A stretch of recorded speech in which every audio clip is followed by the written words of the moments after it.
ഷാജി, രാത്രികാലങ്ങളിൽ ലഹരി മോന്തി സിരകളിൽ കാമം ചുരമാന്തി വന്ന് കതവിൽ മുട്ടുന്നവർ കതവ് പൊളിച്ചകത്തേക്കോ ഒന്ന് ഉപദ്രവിക്കോ എന്ന് പേടിക്കാൻ അകത്ത് കിടക്കുന്നവർ താനങ്ങ് ഇറങ്ങി കളിക്കുക അല്ലയോ? ചേട്ടാ, ഇത് ഏത് ലോകമാണ്? ഇതേത് കാലമാണ്? എന്തൊക്കെയാണ് ഈ കൊച്ചു കേരളത്തിൽ സംഭവിക്കുന്ന? എന്തൊക്കെ കാര്യങ്ങളാണ്? മുൻ മുഖ്യമന്ത്രി ഉമ്മൻചാണ്ടിക്ക് ഇല്ലാത്ത ഒരു ഇമ്മ്യൂണിറ്റി ഈ തെമ്മാടി നടന്മാർക്ക് വേണോ? ആ പേരുകൾ പുറത്തേക്ക് വരണ്ടേ? ശരി. ഒരു പിടിയും കിട്ടുന്നില്ല. ഇനിയിപ്പോ എന്താ ചെയ്യാ? അല്ല അശ്മി, ഈ ഹേമ കമ്മിറ്റി റിപ്പോർട്ട് മലയാള സിനിമയ്ക്ക് മുഖത്ത് ഏറ്റ ഏറ്റവും വലിയ പ്രഹരമാണ്. എല്ലാം ശരിയാവുന്നല്ലോ പറഞ്ഞ് നമുക്ക് നോക്കാം.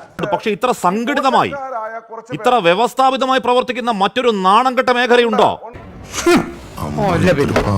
പക്ഷെ ഇത്ര സംഘടിതമായി, ഇത്ര വ്യവസ്ഥാപിതമായി പ്രവർത്തിക്കുന്ന മറ്റൊരു നാണംകെട്ട മേഖലയുണ്ടോ?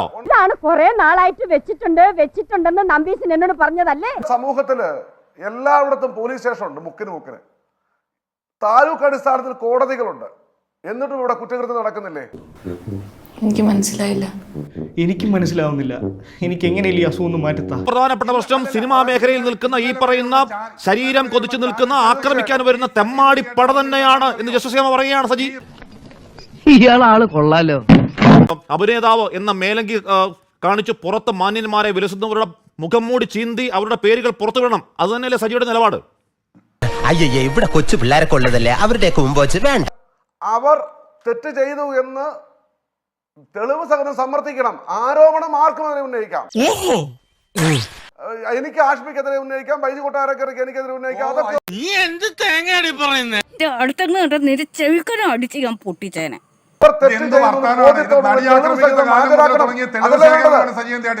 ഫ്ലോ പോയി, ഞാൻ നിർത്തുന്നു. That's all. ഇനി ഒരു തിരിച്ചു വരവുണ്ടാവില്ല ശശി.